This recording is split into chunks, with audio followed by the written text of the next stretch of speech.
Hello, Kurt Jackson, Retirement Income Strategist with KJ Financial here with some questions that anyone in their 60s should be asked about whether housing costs and home mortgages could ruin your retirement or not. Now, there's a better chance that in your 60s your house is either paid off or close to being paid off. But, the stats are starting to tell a totally different story. So even if you're in a position, whether your house is going to be paid off or will be, there's other aspects of housing that you should still be really concerned with. Did you know what the highest cost people age 65 and over face in retirement? Most thought was healthcare or taxes, and that's what I would have thought. Would it surprise you to know that it's housing costs? Do you know that the housing costs take up 41% or more on average of the income of annual income of retirees? It's not how it's supposed to work, is it? Wasn't the promise of retirement that you'd have your house paid for?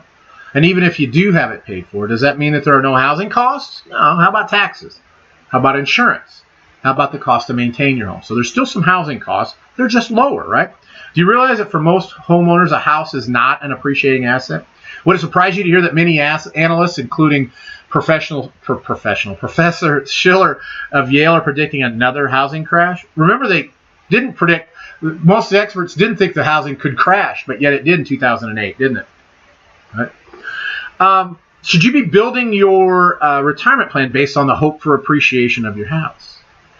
Heck, you're in your 60s. Should you be really making any part of your retirement plan based on the hope of appreciation in your home? So when you think about the house as an asset, is it even liquid? So even if it did appreciate in value, would the value be easily accessible in an economic downturn?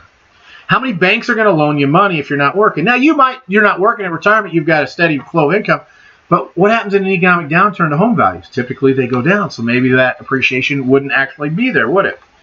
Won't cash be king in the 21st century? And to be fair, isn't it been king all along? Now, I'm not saying don't own a home, right? Now, would it make sense to own a cheaper home and let the money that it would have cost you to own the bigger home work for you in a strategy that allowed you to grow it safely and could easily access it and be converted into cash? Yeah. Could owning your house in the wrong way actually become an anchor around your retirement neck? Wouldn't it make sense to at least visit how you own the home and how it could be impacting your retirement? Should we have a conversation so you can better grasp the ramifications about how you own your home and how it could have, what kind of an impact it could have on your retirement? And now don't worry, if we talk, there's nothing that's for sale. We'll take a look at your situation. We'll discuss some different strategy ideas.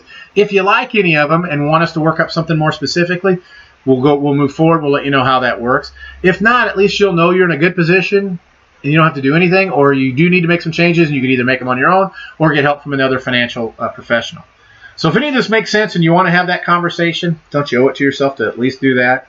Give me a call. My direct line, the number's on the screen, as is my email. Let's have a conversation. See if we can't make sure that you've got everything set up the way you really think you want it set up. Thanks for tuning in. I hope to hear from you soon.